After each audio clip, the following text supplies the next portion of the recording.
It's usually on the table, but yesterday it was just outside the administrative office. Well, that's all I mean. Yeah, so I don't know if that's easier to read, but at least, And that has all the support. And there's also, So, good morning, everybody. Good morning. Happy Friday. Yes. I'm sorry I had to conk out on you on Monday, but I'm glad it could work out to do it today. And this is a nice gathering, and maybe some people are watching at home. So, welcome to you all. And all cell phones off, right? Yes. I left mine in my car. Good. There's no worries. Good. So let's begin in the second of these lectures. So, but before we look in greater depth at Philadelphia's situation during the American Revolution, we're going to prepare for it by seeing how the separation of church and state became enshrined in our Constitution. I feel it's important, since the irony is that because of this freedom, separation of church and state, we don't teach religious history in our schools, and it is central to understanding the beginnings of our country. If this is familiar to some of you, you may recall that I first gave this lecture in 2017 when Harry Gratwick was doing a course on the 500th anniversary of the Reformation. I wanted to show how it played out in America and learned a great deal about it in the process. So looking at the religious history of America as a continuation of the Reformation, I'll focus on John Winthrop's Puritan Boston, Roger Williams's Providence, and William Penn's Quaker Philadelphia. They were similar in seeking to create utopian societies based on their religious beliefs. So with Winthrop, it was the city upon a hill. For Roger Williams, he called it, for those distressed for conscience and soul liberty. And William Penn called it his holy experiment, the seed of a nation, as we said last week. And think about for a minute, what is Pennsylvania's official title? Anybody know? The Commonwealth of Pennsylvania, right? And are there any other states that are called Commonwealths? Yes. Massachusetts, right. And I think I remember that Kentucky is, but I'm not 100% sure. But anyway, Pennsylvania and Massachusetts are called Commonwealths, and in the old version of English, it's the common weal, right? So the wellness, the weal, or commonwealth. So both colonies took different routes, but central to them both was the founding of our nation was Roger Williams. And so we'll look at that. So going back to England, Reformation, the Church of England was started by Henry VIII, more for dynastic reasons, right, than wanting to reform the church. So he broke from Rome, but it was still a Catholic church. He made the king the temporal head of state and the head of the church, which meant that all English people would be members of the Anglican Church. So when Elizabeth I came to the throne, she established the Via Media, which included 39 articles of the faith, and that's in 1563. Okay, so this is 1517, roughly 40 years later. This Via Media toned down the Catholicism and included some of the Protestant beliefs. It was set in the Book of Common Prayer, which you see here, which included the Roman Catholic liturgy, the service, the actual words of the service and music, whatnot. And by the time this 1662 edition of the Book of Common Prayer was created, it included the 39 articles. Okay, so that's the kind of the beginnings of the Anglican Church. So when Martin Luther begins the Reformation in 1517 by breaking away from Rome, others follow him, and new religious sects are beginning to be formed all over Europe. In England, there were many dissenting groups who were more radical and didn't buy into the Via Media. So here's some cartoons from the period of the Anglican views of dissenters, and I don't know how well you can see, but these figures are, that's a Jesuit, oh my goodness. And this is somebody who's, I can't, it's very hard to read some of these, but Arminian, yeah. Heresy. And what is that? Arian. Arian. And then this is an Adamite. And look at him, he's not wearing any clothes. And libertine. Okay. Smashing the Ten Commandments. And so on it goes. And then the Anabaptist, they're just too hard to read. Soul Sleeper is this one right here. And I can't get the rest. And then in this, the other one, you have two, obviously, Anglicans looking at these people carrying on. And, you know, these people are trying to get attention because there's so many of them, different groups, and they want to go in and they disrupt Anglican services. And it's, you know, it's really kind of crazy. And so they're commenting on the different groups. So here's one called Free Will. Yeah, right.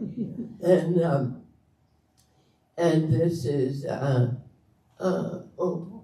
can't read this. And oh yeah, walk answerable to the light within you. So that's the Quakers, right? And there was a group called the Free Will Baptists. Mm-hmm. Yeah, Yeah. that's right. Yeah. It's still, And be thou Mary. Yeah, right.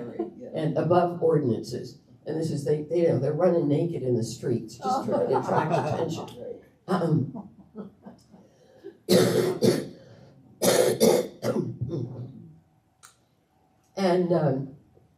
And here's kind of the Puritan response to this. So I love this one. So you've got this is the Roman Catholic hierarchy. You've got God, Pope, Cardinal, Archbishops, Bishops, Priests, and the individual Christians. And then the Anglicans have God, King, Archbishop, Bishops, Priests, and individual Christians. And the Puritans would say, get rid of all those, and it's just go straight to God. And so the Puritans were Calvinists, believing in predestination. And like Luther and Calvin, wanted to purify the established church. So this is their, this approach right here. During the reign of Henry VIII's daughter, Mary, Queen of Scots, who wanted to return to Catholicism during her brief reign before Elizabeth I, so some went to Geneva to study with Calvin. And he was Jean Calvin. He was a French Huguenot who, and was exiled. I'm not sure this is going to work.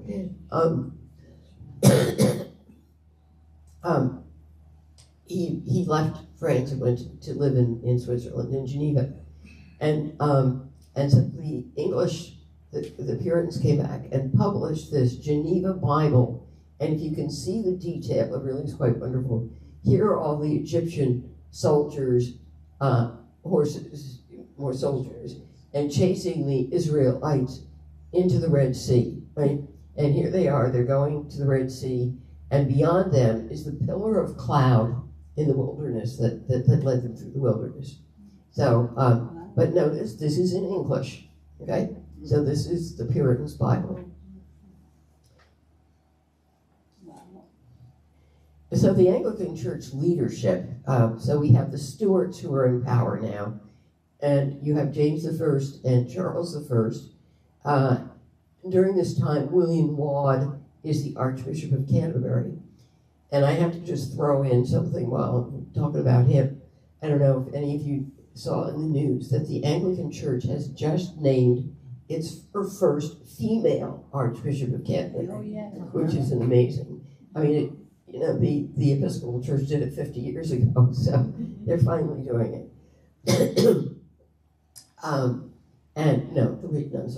It was the first presiding bishop was 2006. So yeah, 20 years ago. Anyway, so the stewards are the temporal heads of the Church of England, and the Archbishop of Canterbury is the religious head.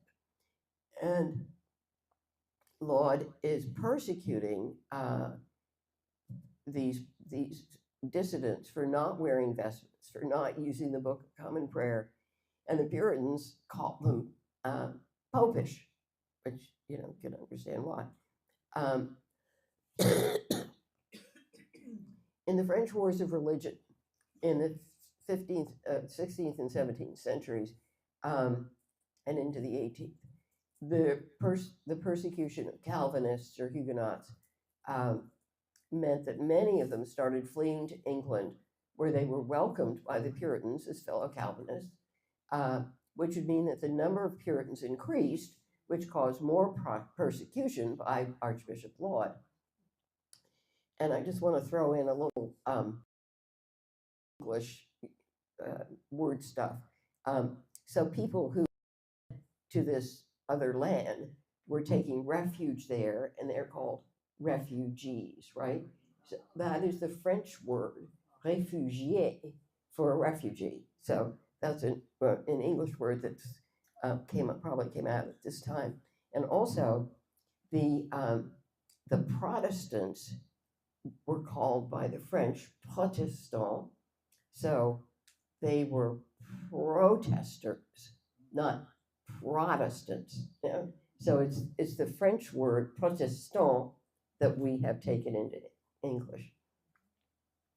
Never occurred to me until I started researching this a few years ago. I was like, oh, that's what a Protestant is. How about that topic? So there was a group called the Separatists in England who thought the Anglican Church was corrupt and left, and first went to Holland in 1607, and then they left, and that didn't work very well. So then they left across the ocean to Plymouth in 1620, and of course we know them as the Pilgrims. And you see here the replica of the Mayflower, which is in Plymouth now, and here's the Plymouth Rock, and then made a replica version of the village that was built there by the first settlers, and now is called Plymouth Patuxet, which is the Wampanoag name for the region instead of calling it a plantation. But here they are in Plymouth, south of Boston. And then the Puritans came in 1630. After all this persecution is increasing. So here's John Winthrop, and he came with 11 ships and 700 people, and it took them 2 months to get across the ocean. Winthrop would have had the Geneva Bible with him, and here's something that he wrote while on board, and if you might be able to read this, it's big enough there. But it says, on board the Arabella on the Atlantic Ocean by the Honorable Sir John Winthrop, Esquire. And can't read the rest, but this is where he wrote, "For me, we must consider that we shall be a city upon a hill." I'm sorry, could somebody read that, please? Just give my voice a rest for a minute. For we must consider that we shall be a city upon a hill. Oh, wait a minute. Could you use a microphone? One sec. Oh, sorry. Sorry, Libby, we're Thanks. ready for you.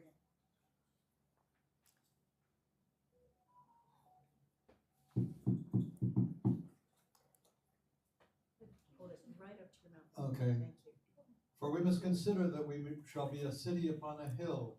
The eyes of all people are upon us, so that if we shall deal falsely with our God in this world, we have in this work we have undertaken, and so cause him to withdraw his present help from us, we shall be made a story and a byword throughout the world.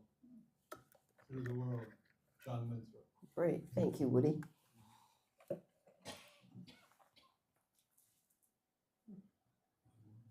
So he establishes the as his city on the hill, um, and in the Massachusetts Bay Colony, and called it Boston.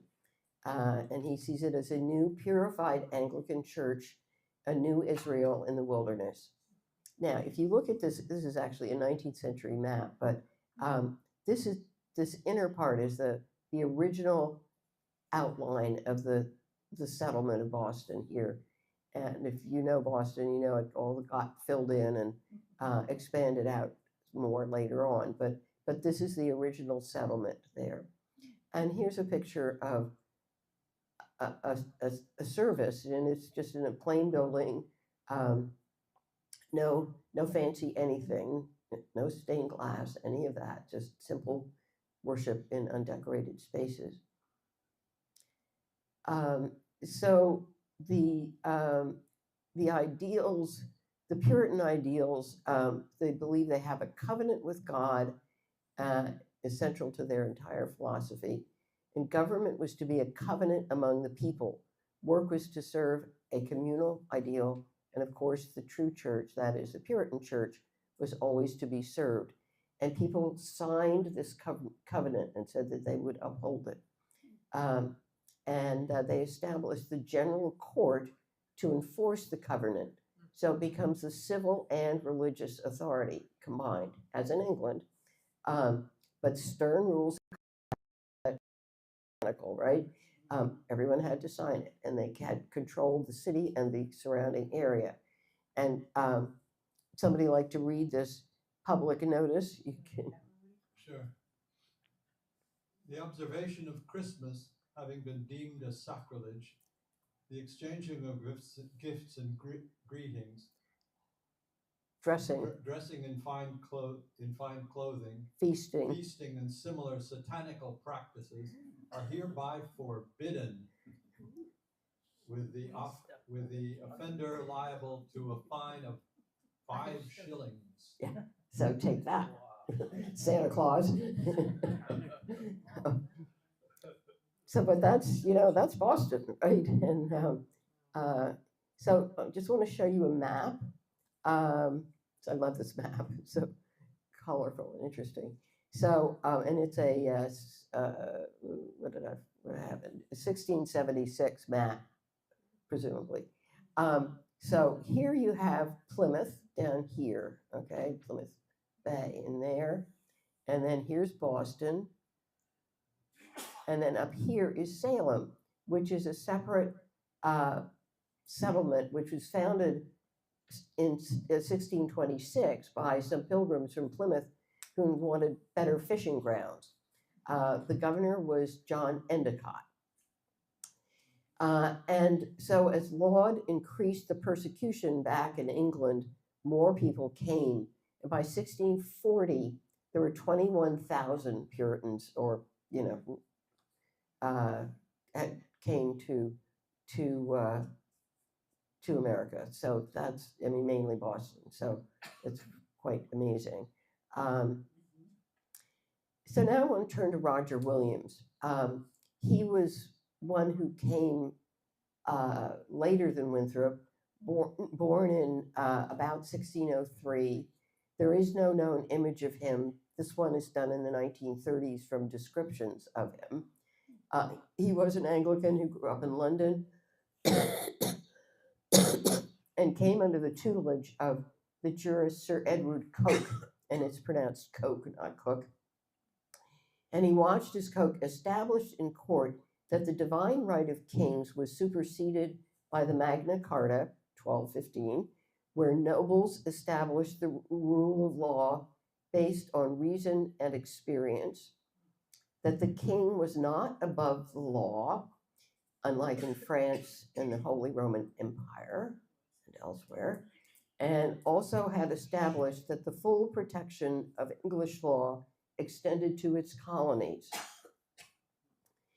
He also got to know Sir Francis Bacon, who was also a lawyer, who became Lord High Chancellor under James I, who stressed the importance of natural philosophy, guided by the scientific method, the observation of nature.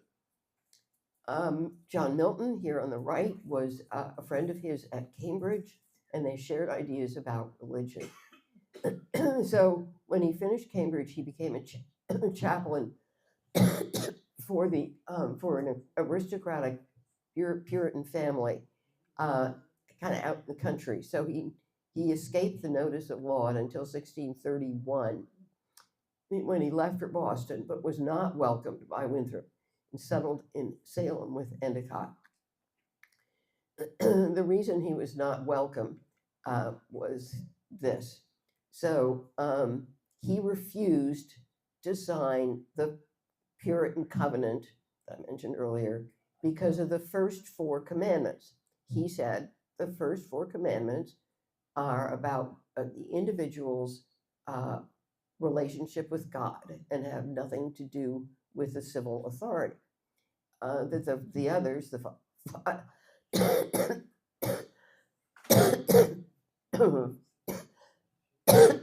5 to 10, are about the no, I've got some. Actually, maybe I will. Yeah. Some tea. Thank you. Thank you. Oh, here, yeah, got it.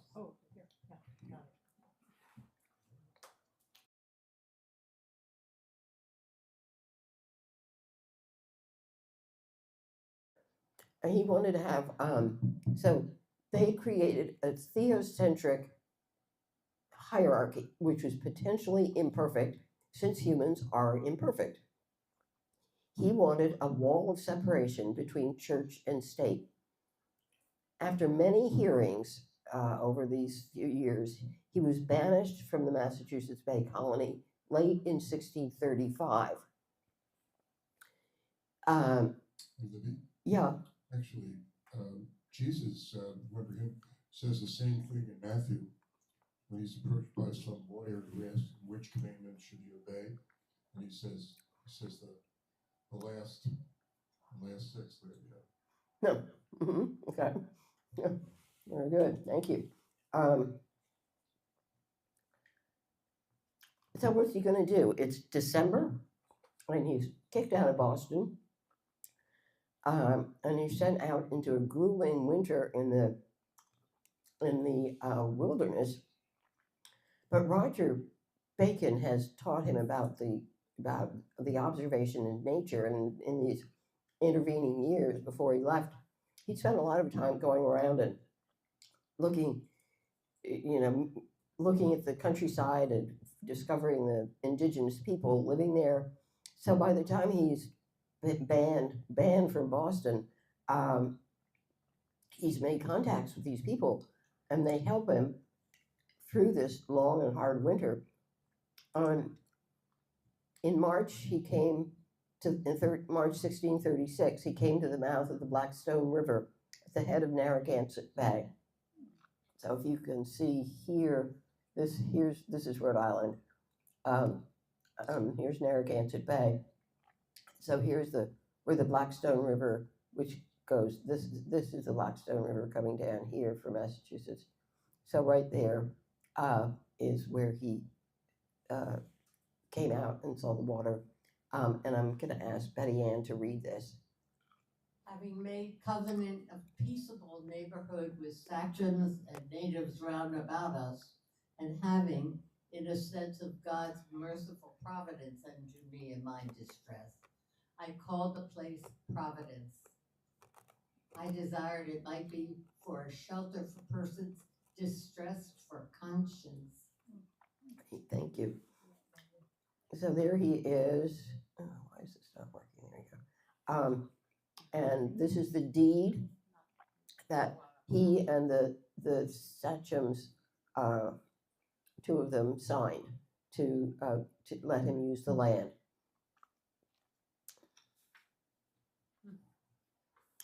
So and he began to invite dissenters from England and wherever to come to Rhode Island, and he won't.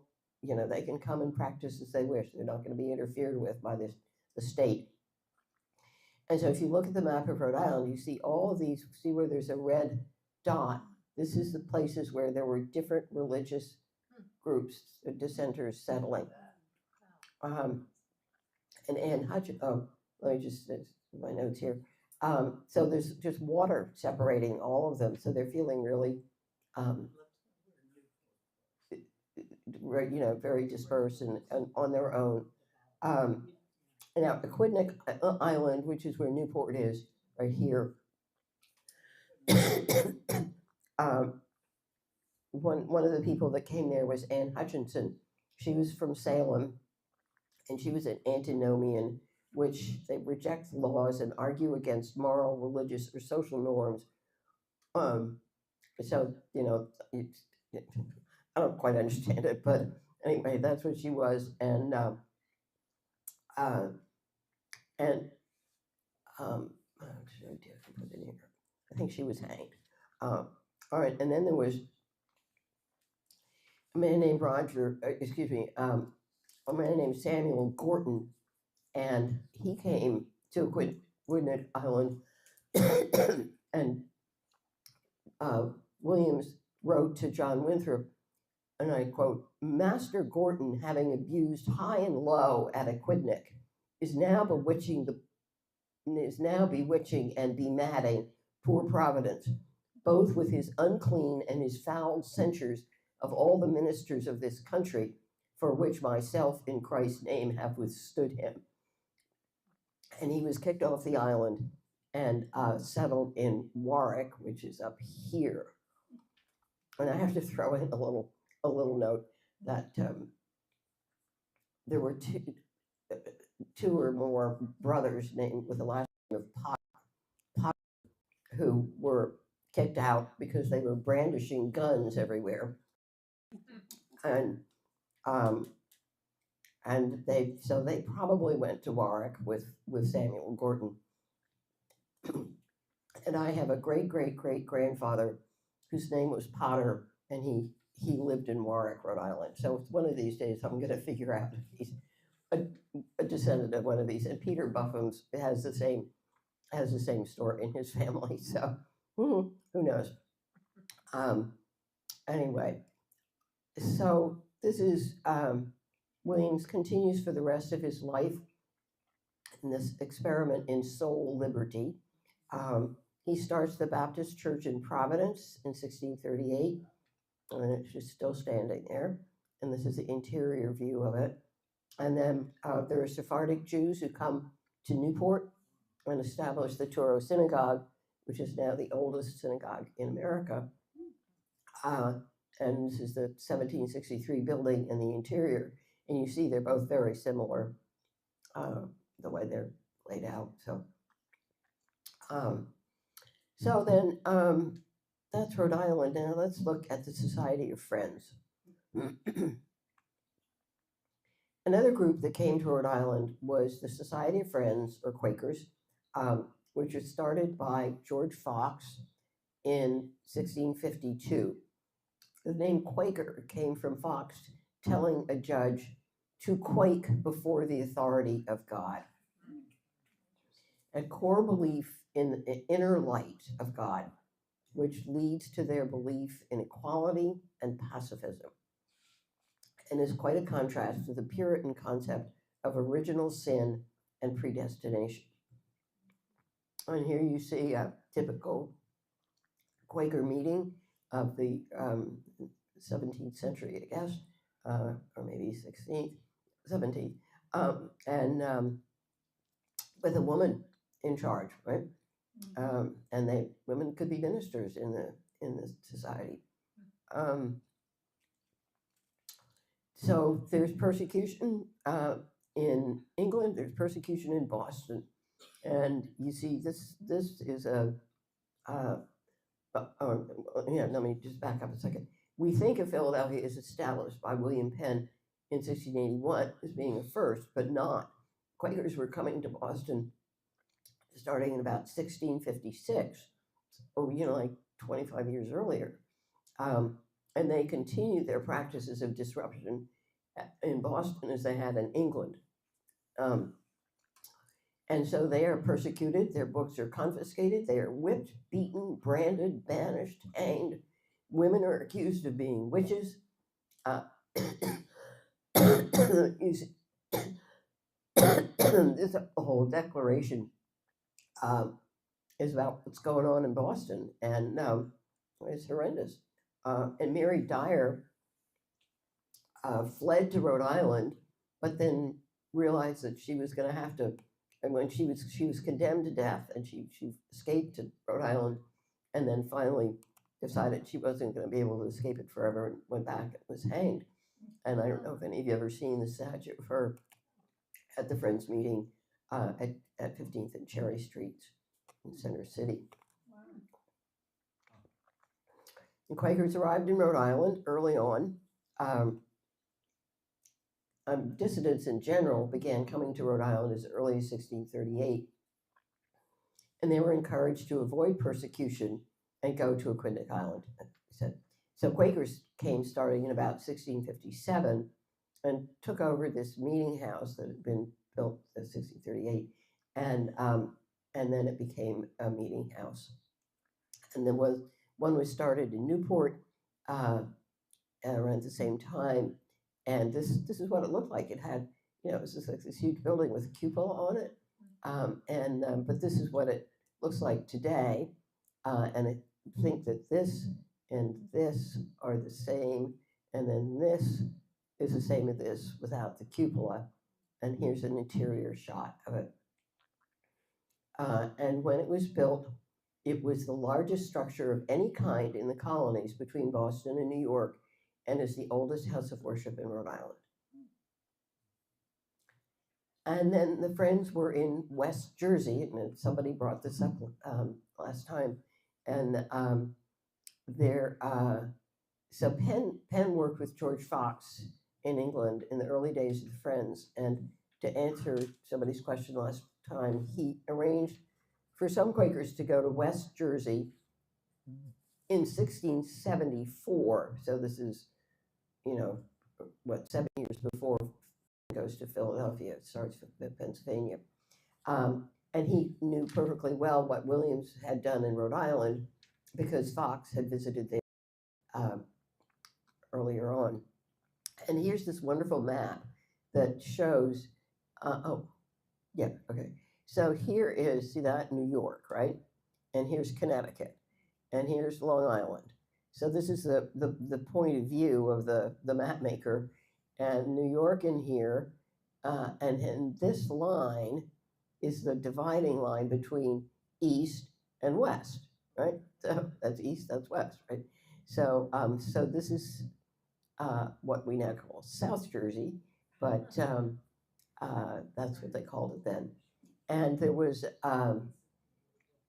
here's the Burlington, West Jersey Meeting House, and which is long gone, but it was a very handsome building in its day.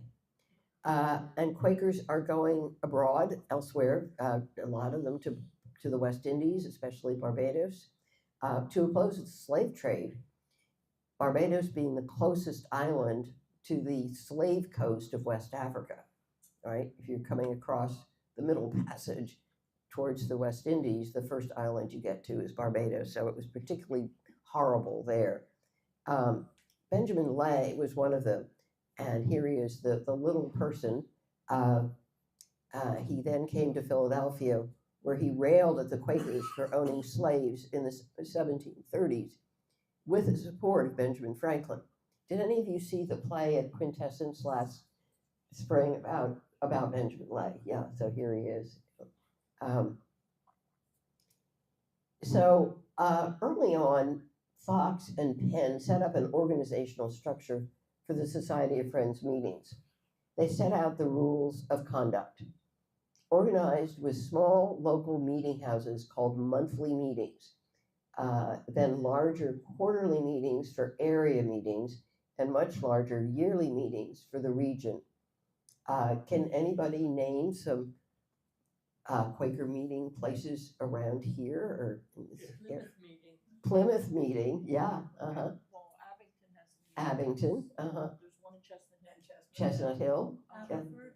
Haverford, yeah. So they were in all the the little settlements. So, there was always one you could go to not too far away. And then the monthly meeting was when they had a judicial function to determine if someone had broken the rules. For instance, marrying outside of meeting, in which case they would be read out of meeting. So you could not marry a non-Quaker. So here you see a London meeting house, and I think this is William Penn right here. But you'll notice how the elders who sit across the top, the men are here and the women are here, and in the congregation, the women are here and the men are here. So they're separated, but they're equal, right? The women can participate. This is the courthouse. I think I showed you this picture before, but here's the Friends Meeting House right by the courthouse or head house of the market at 2nd and Market Street. And some of you might recognize this place, Germantown, which is still there. The sect divided into many smaller groups over the years, especially in the 19th century, with the divide between the more liberal followers of Elias Hicks, or Hicksites, and the Orthodox.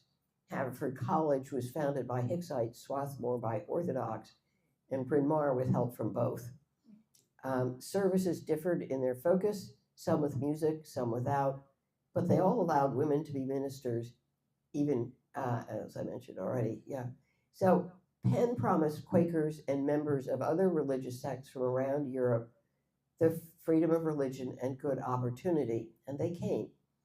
After last week's talk, Larry Schofer showed me a list of different religious groups in Pennsylvania in 1776, most of which originated in the German states. So you had Lutheran, where German Reformed, Mennonite, and Moravians. And keep in mind that most of these would have been Pennsylvania Dutch or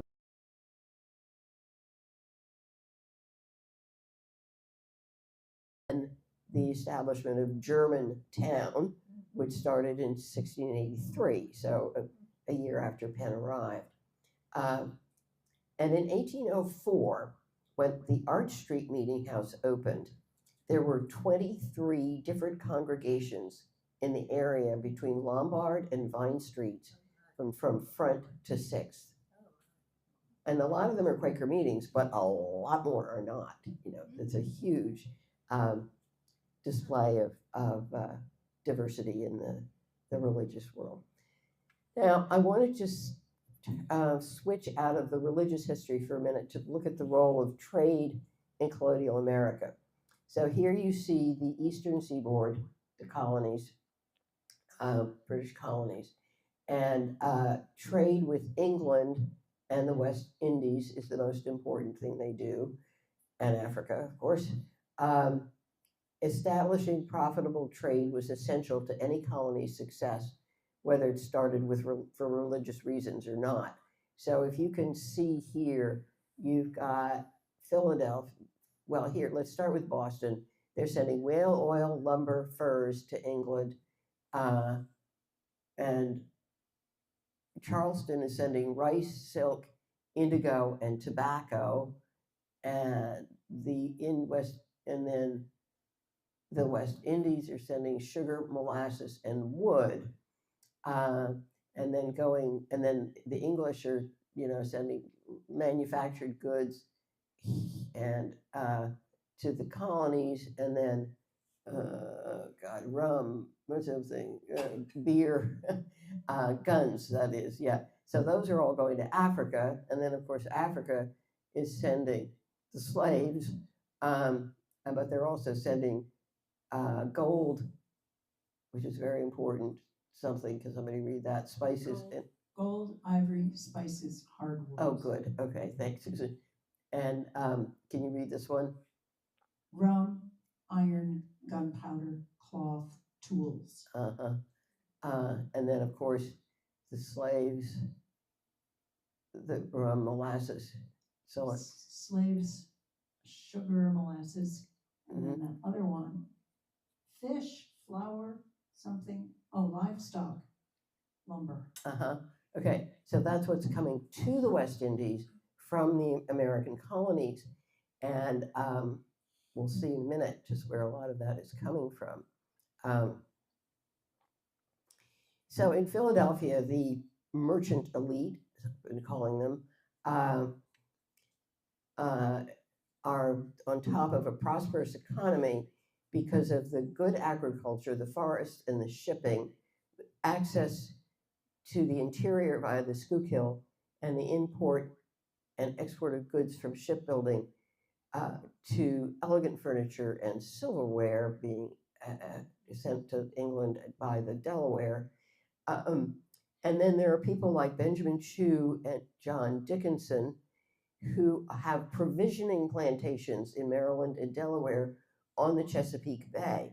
So they can send flour, livestock, and other things to feed the slaves, because the plantation owners don't want to waste any land that could be growing sugarcane, right? So the food is coming from places like Philadelphia and Charleston and whatnot.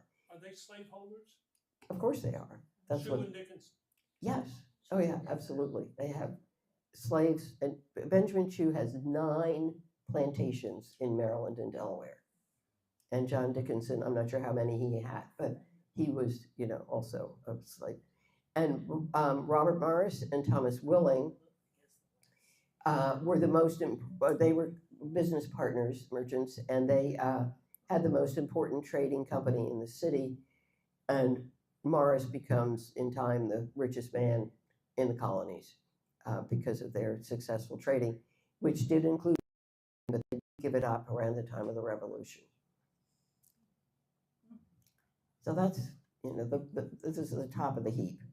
Now in New England, the economy is based more on maritime activity, so whaling and other fishing, and slave trading, and shipbuilding and outfitting ships. Their agriculture is less good than the Mid-Atlantic, but there's a lot of lumber for ships, which is essential. So during the 18th century, there are a lot of trade wars going on between the British, the French, Spanish, Dutch. And so Boston was very busy. In the peace after 1763, since the end of the French and Indian War and the 7 Years' War called in Europe, there's lower demand for ships, crews, and the material for ships, which cause poverty and dissatisfaction. The rich got richer, the poor got poorer. There's a change in both cities from the religious concept of society based on the common weal to one based on the market economy, which is creating anxiety and resentment in the lower sort.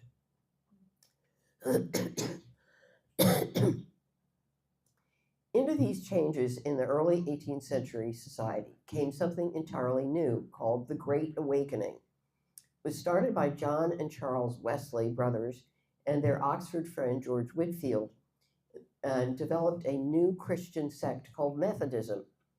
Started in the 1730s and went into the 1760s. Like the Puritans before them, they called for the reform of the Anglican Church, removing the hierarchy and emphasizing the individual's direct relation with God. Emphasis on Holy Scripture and preaching, and mostly done outdoors, and very evangelical, being born again is the thing. It affected especially the lower sorts in society, the lower classes, but was seen throughout society, throughout the colonies. And here's some examples of it. Here's Wesley, and here's George Whitefield. And here's this amazing Hogarth print that came out around that time, kind of poking fun at it. And this preacher up here going on, and this couple down below, and this woman is passed out out of excitement. And so this is, this was all over the place.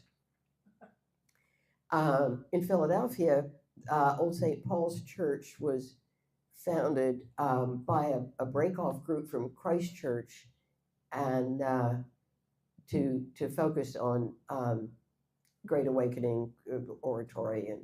And so you see that here. This is on 3rd Street near Walnut, just a few blocks from Christ Church, but they had their own church.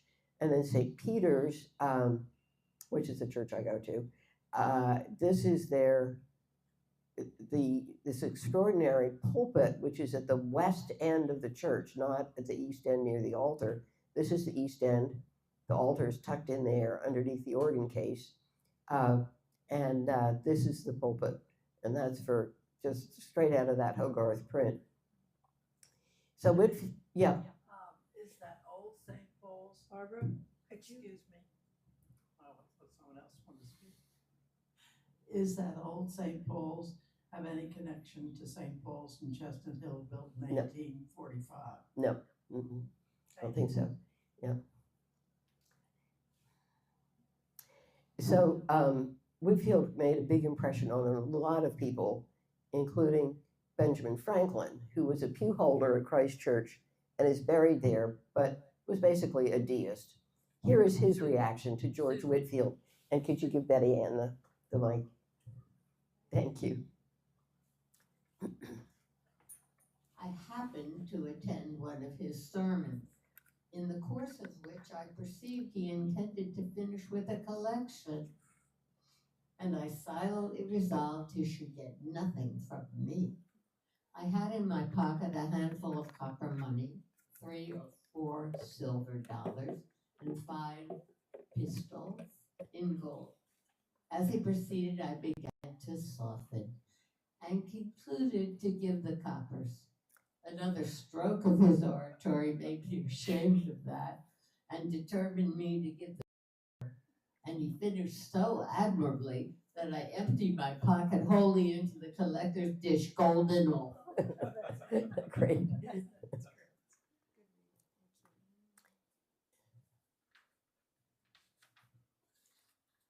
And he was happy to, Franklin was happy to print sermons of Whitfield's, and which is here.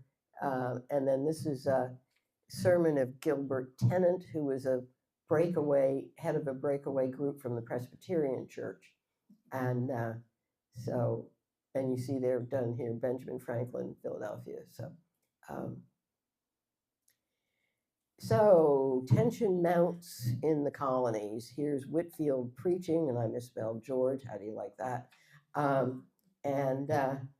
So at the time after the 7 Years' War, I just mentioned, when Parliament began imposing taxes on tea and other goods to pay for costs of war, and with the situation in Boston I just mentioned, preachers began combining the spiritual and the political. Repent and work for public good, the common weal. God is on our side and will protect your religious and civil rights. Resist the importation of British goods. Huge impact. And so you have the British, the Boston Tea Party of 1773, you see here, and the Sons of Liberty playing their Yankee Doodle here. Samuel Adams started that, and he was greatly affected by the Great Awakening. So it's coming together. And in fact, British historian Paul Johnson wrote, would somebody read that, please?